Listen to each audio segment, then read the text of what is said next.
In the 1960s, life was quieter.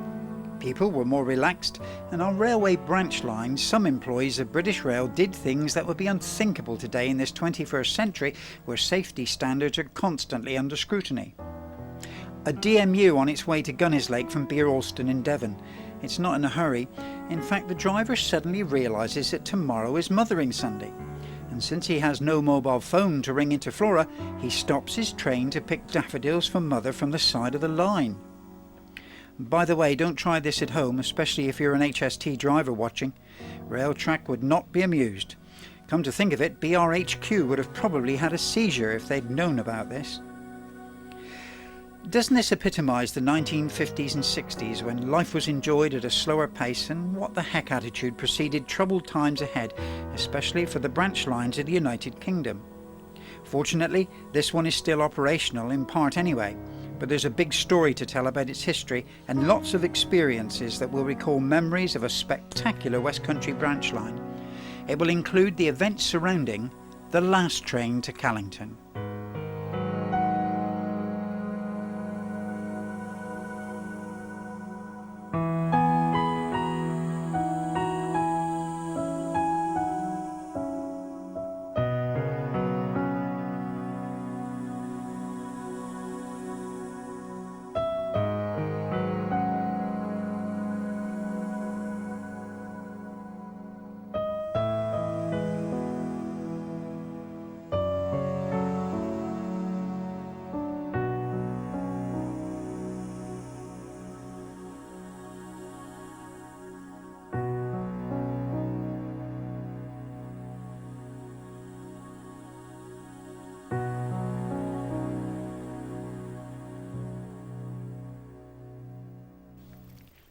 In the late 19th century, the area above the River Tamar just west of Calstock and Gunnislake and reaching as far as Kithill was potted with tin and arsenic in mines. Excavation meant wealth to their owners. In those days, lotteries were virtually unheard of, so people worked to make money. Transportation to the river port of Morwellum on the Devon bank of the river was essential to ensure the exportation of the mined products. That's tin, copper and arsenic. Arsenic? Oh well. Hence, on the Cornish banks of the Tamar, small mineral railways were born around the industrious centres of the river. On the 9th of August 1869, permission was obtained to build an 8-mile, 3'6" narrow-gauge track from Callington to Calstock, and this came into operation on the 8th of May 1872. There were no passengers originally, just truckloads of coal to Callington gasworks and mineral transportation to and from the mines at Calstock Quay, where barges handled the freight for transportation to Plymouth as a main port and link to the rest of the world. The prominent point on the line was the 800-foot incline with a crossing loop from Calstock Quay to a point about 350 foot above, where the necessary marshalling was carried out before the journey to Kelly Bray.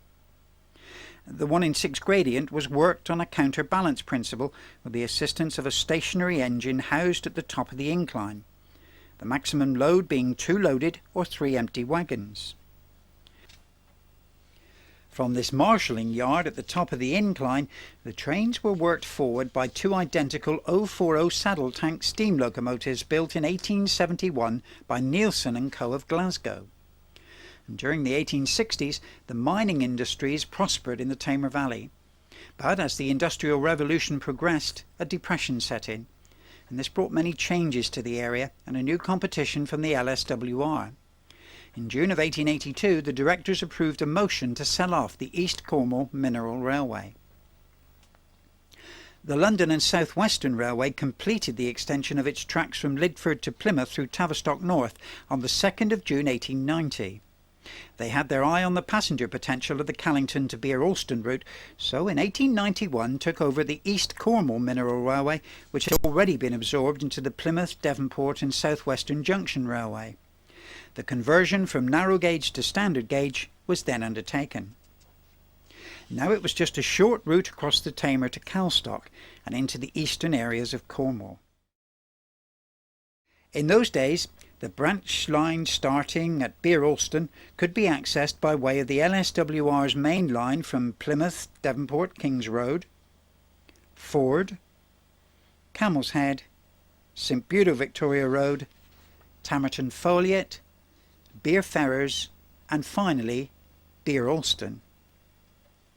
From Exeter Queen Street on the southern region, the line would have passed through Exeter St David's, Newton St Sires, Crediton, Yeoford, Bow, North Taunton, Stamford Courtenay, Oakhampton, Bridestow, Lidford, Brentor, Tavistock North, and finally Bere Alston.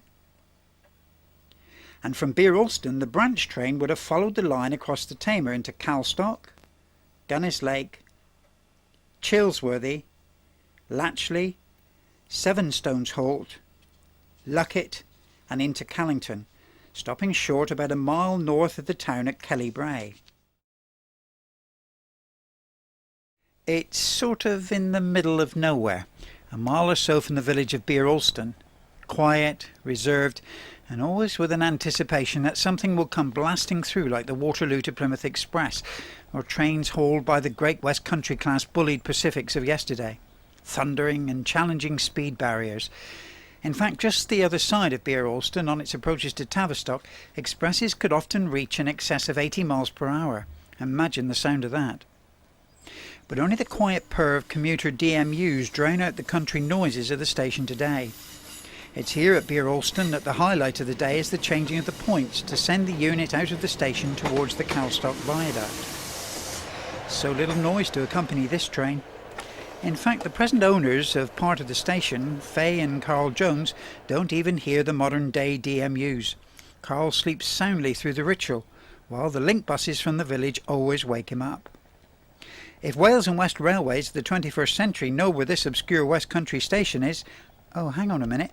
Someone's painted the old signal box just a few weeks ago, so they must be lurking around somewhere. Isn't it quiet here? But things were so much different in the 1950s. It served three main routes, through Tavistock North and into London, into Plymouth and through to Callington. Then there was the produce of Jack Bickle, Cliff Lawrence, Bill Cole and Mr Breen from Coat Hill, amongst others. 28 churns of milk a day carried through the branch to Bere Alston, attached to the passenger express to Friary for the Plymouth Co-op. Thursdays Ron Bolt would send his day-old chicks to various destinations. Then there was sugar beet, peas and beans from Mr Plum's farm. Not to mention the lady farm workers arriving in droves of 6 or 7 from Gunnislake or St Budo. Jack Kurzweil's open-top van would collect all and sundry at 8 a.m. and return them in less alert condition at 5 p.m. for dispatch second class to their home destinations, until tomorrow anyway. But that was yesterday. It's all gone now, just a ghost of an age gone by. A station with only platforms in use and a well-oiled and rail-track maintained point controller. The train comes in and goes out, and who really notices it other than the driver and a few passengers travelling the line for the first time? A sort of, what's that driver doing with that lever?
After leaving Bere Alston, the line runs down a long twisting gradient, and passengers can delight at views of the Tamar Valley.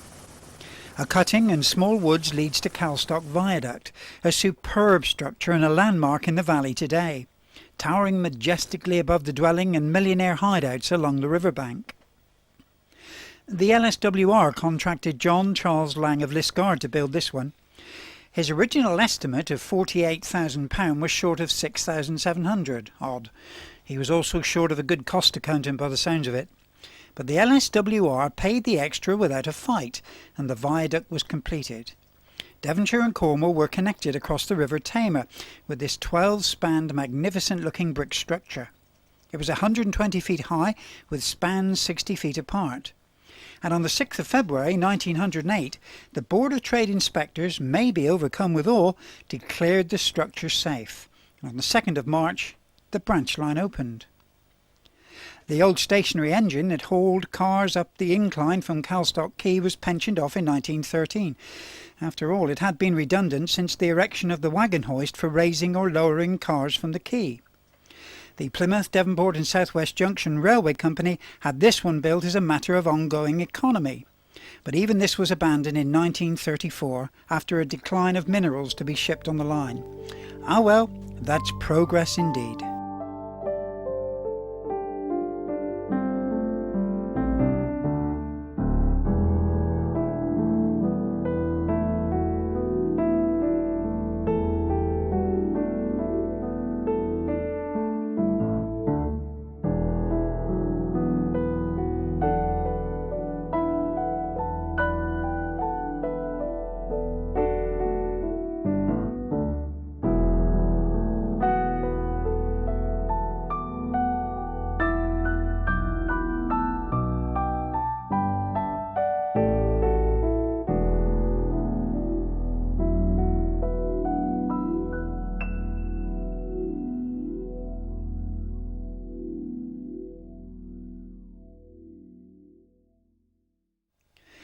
On the Cornwall side of the bridge, the train manoeuvres a sharp curve into the awkwardly built Calstock station. Old British Rail's economy version here. A small platform shelter, a few seats and prominent notice board. Unmanned and virtually vandal-free in this part of the world where the most serious of crimes is scrumping. Under LSWR and British Railways there were more in the way of buildings, but everything had a ramshackle appearance, with wooden construction and clad with corrugated iron. Well, that was bad enough, but the rot was to set in further with the lack of staff to maintain a daily maintenance of the station. Opened on the 2nd of March 1908, the station had a signal box and a short goods loop. There was no downside platform. In the station's small goods yard on the downside up to the late 1960s, thousands of boxes of fruit and flowers from the Tamar Valley Gardens awaited loading to markets in London, the north of England and Scotland. In those days the staff took pride in the state and running of the station, but things would change for the worse. Because of gradients on this area of line, John Snell remembered the times when goods trains would run away here. They would rush through Calstock, having been helped by gravity down the 350-foot drop from Gunnislake, hurry over the viaduct and in the wet stop on their way up the incline to Bere Alston. They would then push back into Calstock station. A bit of a Big Dipper ride of sorts. And chips were manufactured in great quantity in the Tamar Valley, but these were not to feed the hungry masses. 10 trucks at any given time could cram into Calstock station goods area to receive the timber for the factory where chips were to be manufactured. Charlie Walters and Hedley Gary were in charge, chippers of the highest grade indeed.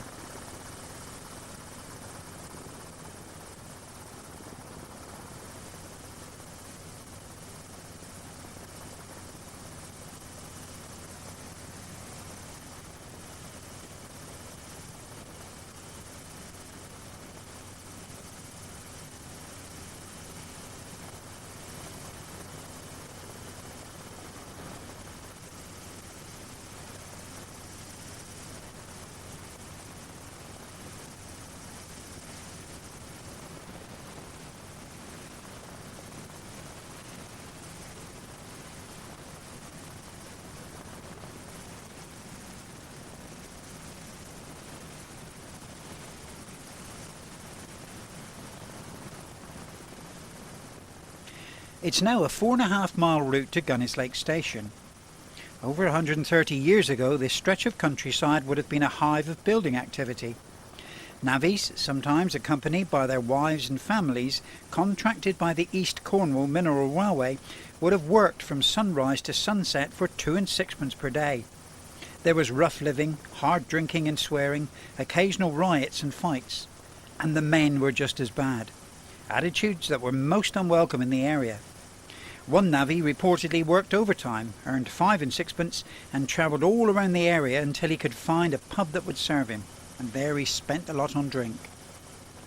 Richard Church was the LSWR's main man on this stretch of line, and during construction many landowners objected to the building programme.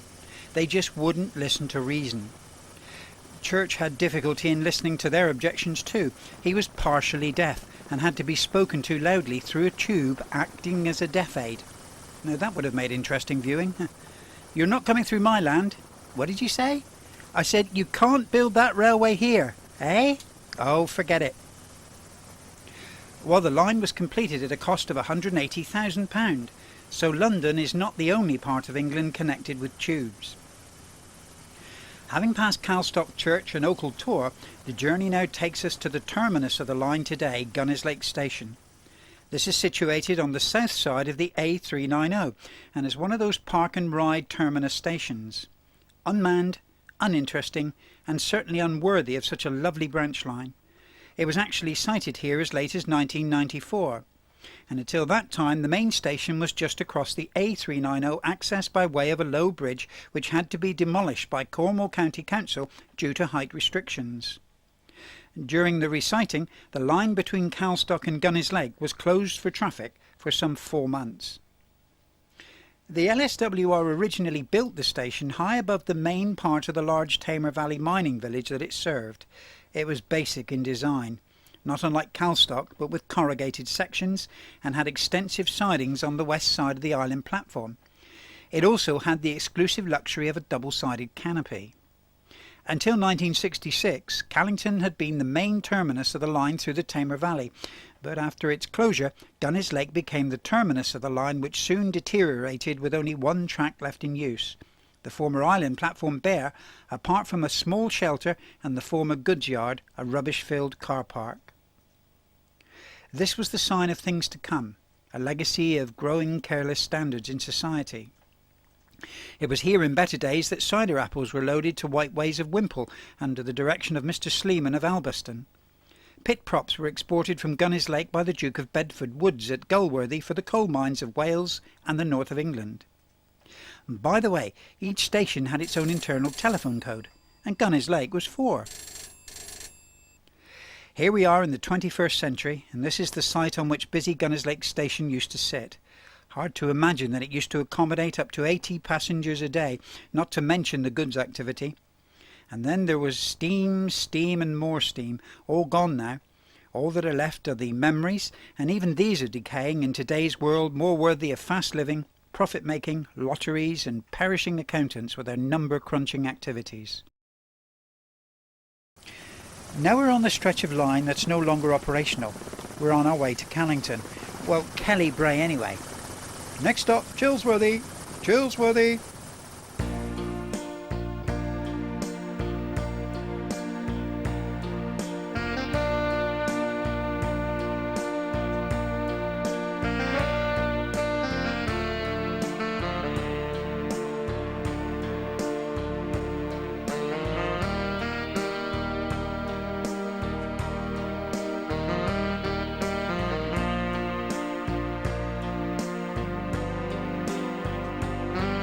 Good morning, sir. The train should be through any minute now. I wonder who that is over there, all smartly dressed, relaxing against the fence.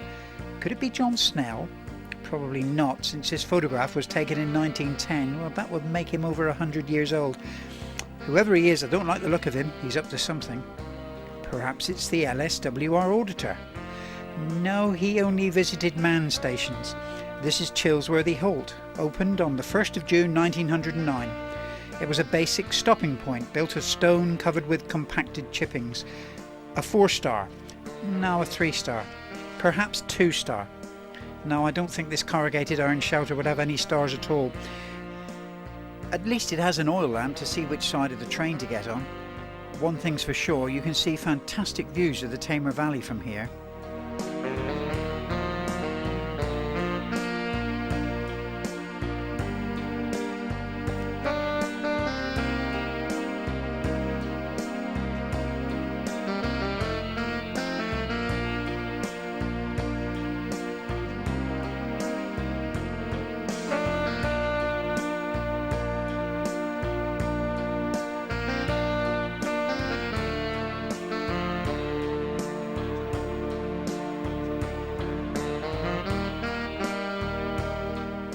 The train should be along any minute now, sir. Who is that man?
We're now some 6.5 miles from Bere Alston and on our way to Latchley.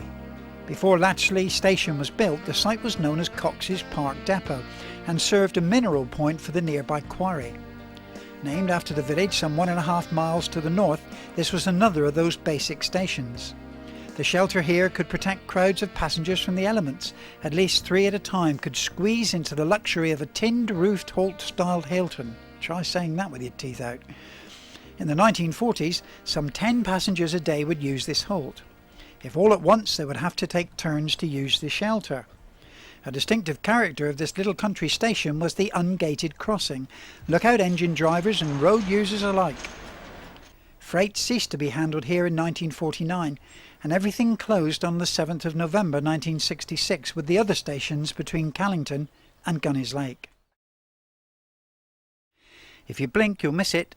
Sevenstones Halt opened in 1910, and it was here that Sunday school parties laden with picnic hampers would arrive to enjoy James Venning's facilities at the Phoenix Pleasure Grounds. Between June and September of 1914, 5 trains a day would stop here, 6 on Sundays. Some notices suggested that as many as 700 in a day would have visited from Plymouth, with trains hauling additional coaches. It's a strange spot today, bare and open to the 4 winds. A platform that was never used after 1917.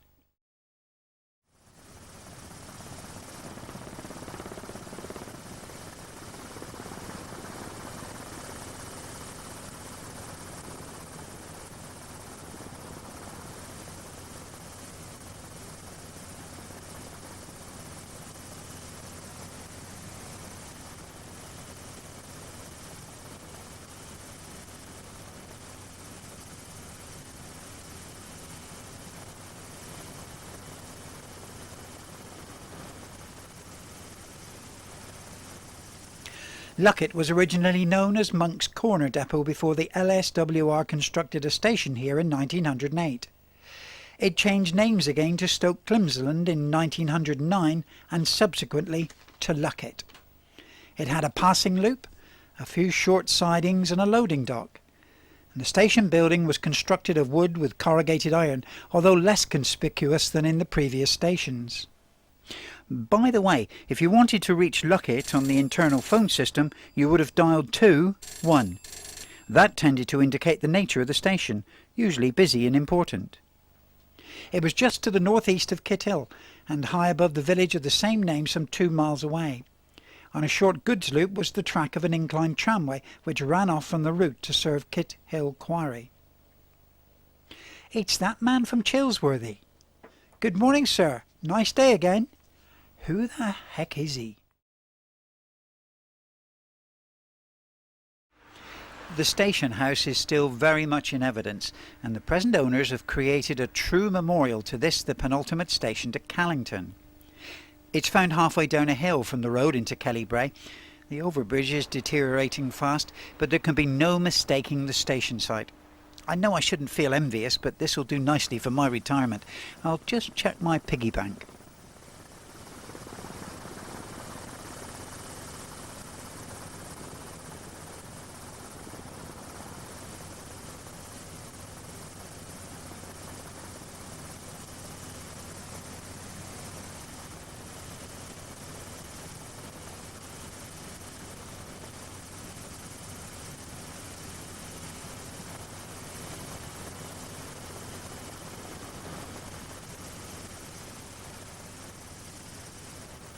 Well, here we go on the final run into Callington.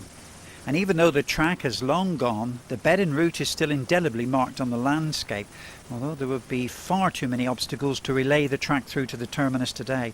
I don't suppose anyone would want to now anyway. Down there was where driver Frankie Woods worked until his retirement. He started in the East Cornwall Mineral Railway days.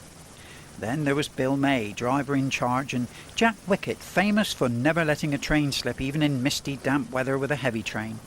This made him superior, since other trains slipped regularly. On this stretch, veteran Arthur Westington remembers his colleague Percy Lang, who was late with his train. An inspector came to see him. "Driver Lang," he said, "you lost some time last week with one of our Adams tanks." Percy's typical LSWR reply, "Well, that's not surprising, boss, since Adam built it." It's nearly the end of the line. There's Kellybrae down there. That's the old station site. Now just an industrial area. And just over there in the distance is the town of Callington, about a mile away.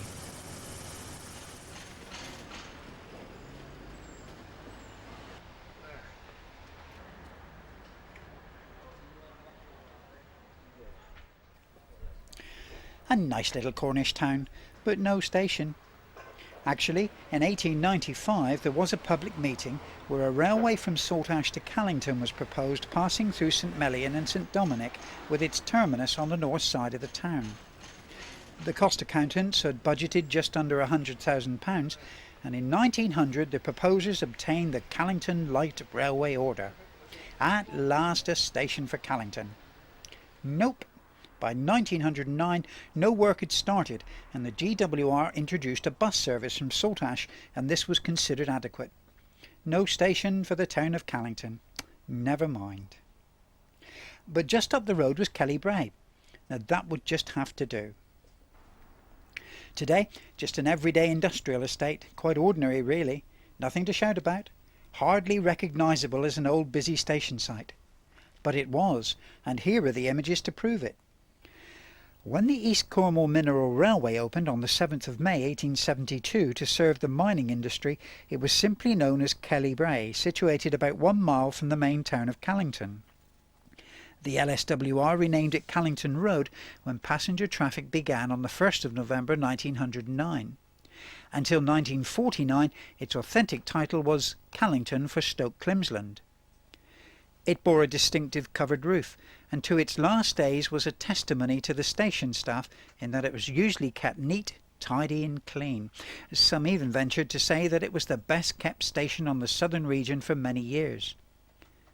A two-road locomotive shed enabled power units to be housed and minor repairs undertaken on site. There was a parcels office, booking office and waiting room, and being a terminus it needed adequate passenger facilities. At the Luckett end there was a small signal cabin and ground frame, and around here it was not unusual to find stray chickens and sometimes sheep on the tracks, for it was from here that cattle would be dispatched for various destinations. Around 1953 the first train of the day would have been the 5:20 a.m. passenger service, arriving at Bere Alston at 6:08 a.m. for connection with the Plymouth service. Then, of course, Callington Station was the father of all stations on the branch. After all, it had electricity there. You could say it was really switched on, and far superior to those oil lamps at Luckett, Latchley and Chilsworthy. Even Gunnislake had gas and Calstock Tilly lamps. In the 1960s, seeds from the Tamar Valley were loaded regularly for dispatch, and this scene shows loading just before the station's closure in 1966. By the way, if you wanted to call Callington on the internal telephone system, your code would have been 13. Aha, it's that man from Chilsworthy again. We know who you are now, Dr. Beeching, and we know what you want.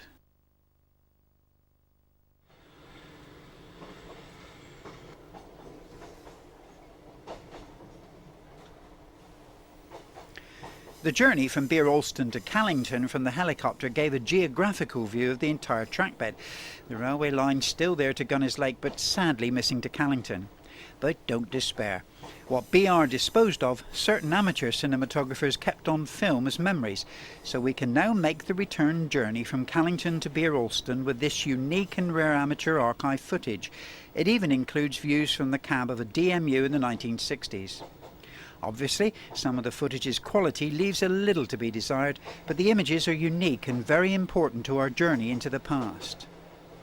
John Snell, now retired and living with his wife Iris in Bere Alston, worked the branch from 1949. He recollects with fond affection his days on the railway and the companionship of his fellow workers. Yeah, I started on the 4th of April 1949 as a junior clerk at Calstock Station. And the station master there at that time was Mr. Tubb. He was in charge of Calstock, Gunnislake and Chilsworthy. At the end of the line, when I started at the terminus Callington, the station master was Mr. Lazenberry, and he was in charge of Callington, Luckett and Latchley. And the junction station at Bere Alston was the station master was Mr. Skinner, and of course that was a busy junction because that dealt with all the branch. But my main job was at that time was as the fruit and flower traffic was dispatched, when we had to charge it all, they would send it on consignment notes, bring the consignment notes in, we'd have to charge it to the various cities. There were different charges for each town. Approximately a hundredweight of flowers going to Covent Garden in London was, when I started, was 10 shillings. So that's 50p today. But we had to charge it all up, waybill it, send the waybills with the traffic, and of course at the end of the week we had to prepare the accounts and send them out to the growers, and the week after usually they would come in and pay, and we had to keep account of it all. It was like a family really. I mean, it was you're all friends together. And what we used to have, and most people attended, we had a first aid class at Bere Alston on Thursday nights. This was in the winter months. In all grades, the engineers would come, and the clerical staff and porters, signalmen, to learn first aid, and about 30 people would attend that, and that was always like a social evening out really. And then we would also have rules and regulation classes. They used to learn us the rules of the railway rule book and signalling, and that was held Monday nights at Bere Alston. Mr. Skinner would be our teacher. And a lot of people used to go to that, and you were mixed in, you see, proper family.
These unique images recall events that are now long gone.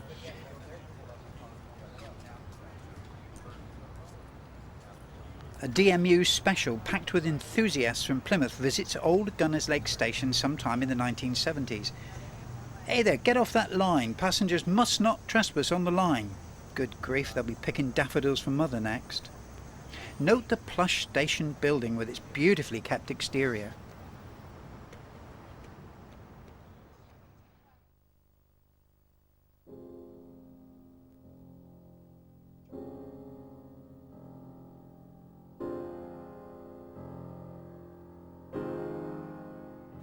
Now its brief encounter at Bere Alston. Well, that's the way it was when John Snell met his wife Iris in 1950. A cup of British Railways tea sealed John's fate. Yeah, I met Iris when I was a booking clerk here at Bere Alston. It was in the 1950. I came up here in 1950, and one afternoon I had my tea, but I had to go out on the platform with it, and she thought I'd dropped the cup, you see, but I hadn't really. And she was friendly with the station master and his wife, and the station master's wife said, "Oh, John has lost his tea cup, his tea, so you better take him out another one." So of course Iris brought me out this cup of tea, and that's how it started really. And we married eventually, but that's how I first met Iris. Bere Alston Station, yeah, 1950.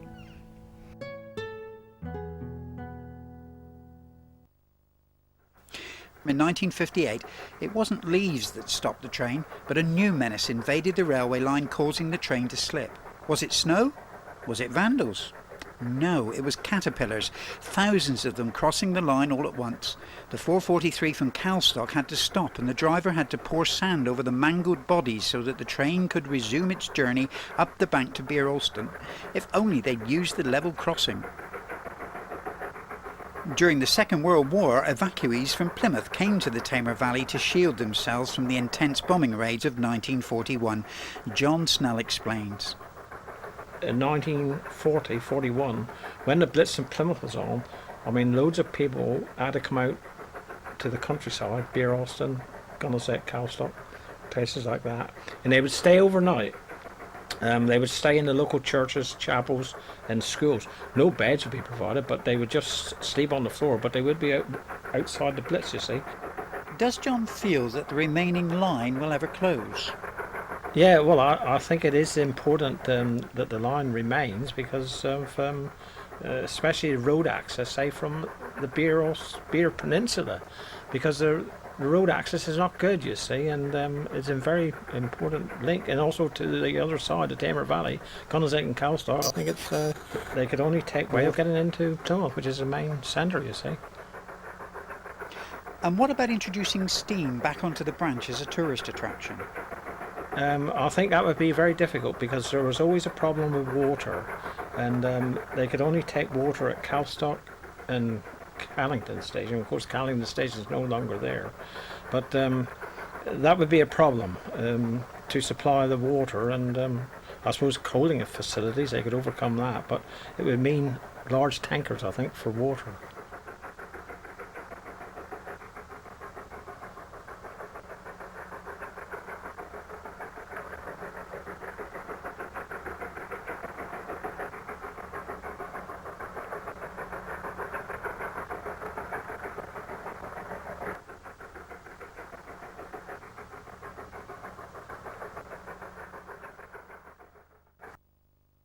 And on a lighter note, what about the workers? This photograph shows the Gunnislake station staff in June of 1950. From left to right, John Snell, Rex Phillips, Jock Thompson, George Symes, Ron Pote and George Jury. And not, of course, forgetting Callington driver Bernard Mugridge enjoying his Cornish pasty lunch.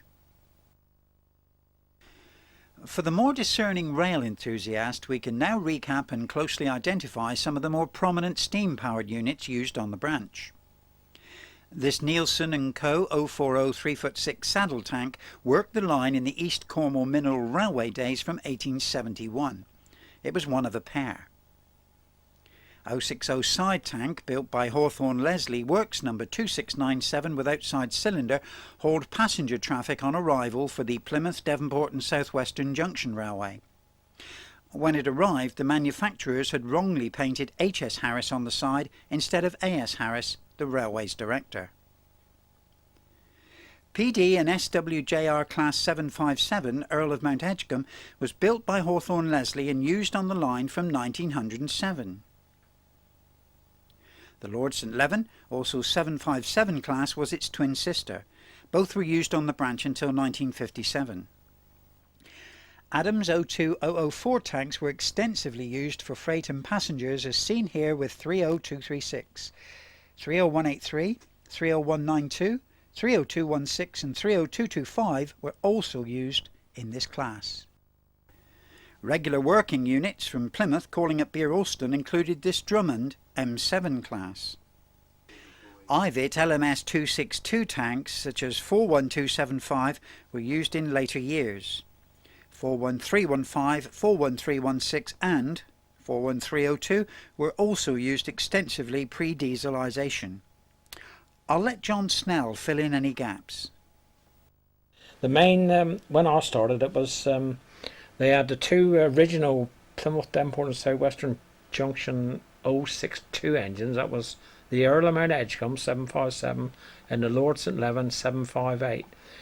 One of them was always kept at Callington together with a Adams 02, and that's how the line was worked really. Mainly was one of the Earl of Mount Edgecombe or Lord St Leven with an Adams 02, and then a second Adams 02 would come up from Friary about 9 o'clock in the morning. So then you had three engines working the trains, but it was the Earl of Mount Edgecombe or Lord St Leven or an Adams 02 tank. That was mainly the at the start, and then eventually they were replaced by the Ivett LMS Ivett 262 tanks, which was the last in steam out on the line.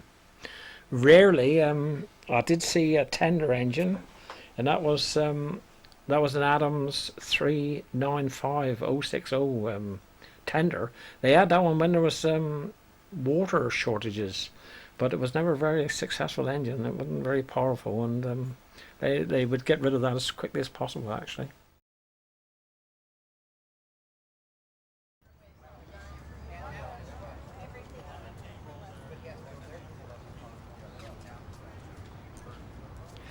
By 1966, Mr. Beeching had become notorious in railway circles. The Western region was enthusiastically implementing closures in the west, with the network beyond Exeter savagely reduced.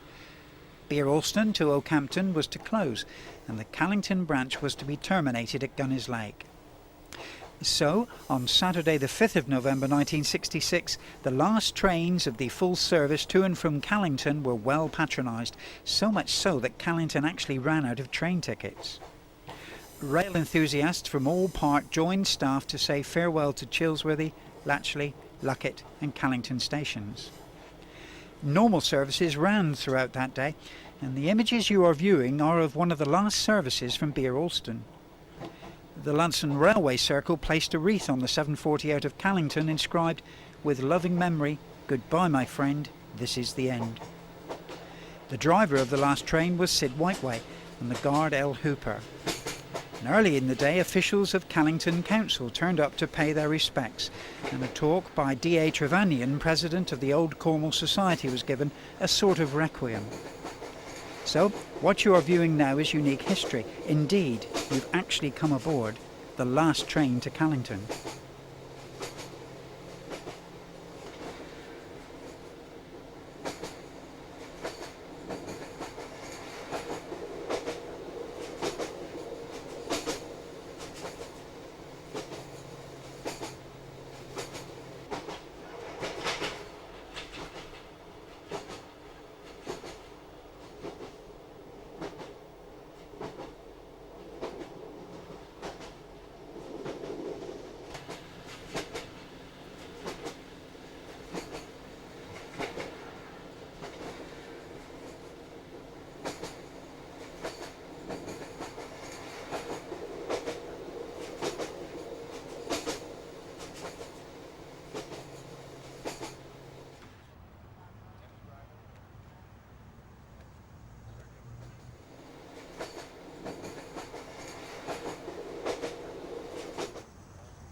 John Snell remembers that day well.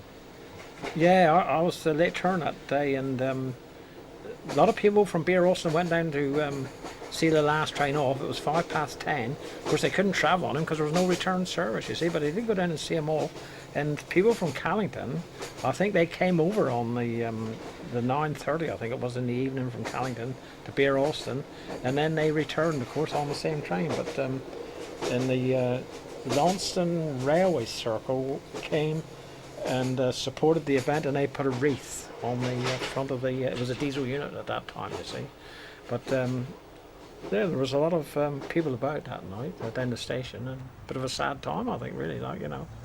Yeah, they were well, pretty upset, really, because they felt it was there was still a lot of traffic coming out of the like Inkstown Quarry was at that time, where they were still sending a lot of traffic, and Callington with animal feedstuffs and things like that, and they felt that the railway deliberately didn't canvass for traffic or to encourage more traffic. They just wanted to close it, like, you know. I think that was the attitude.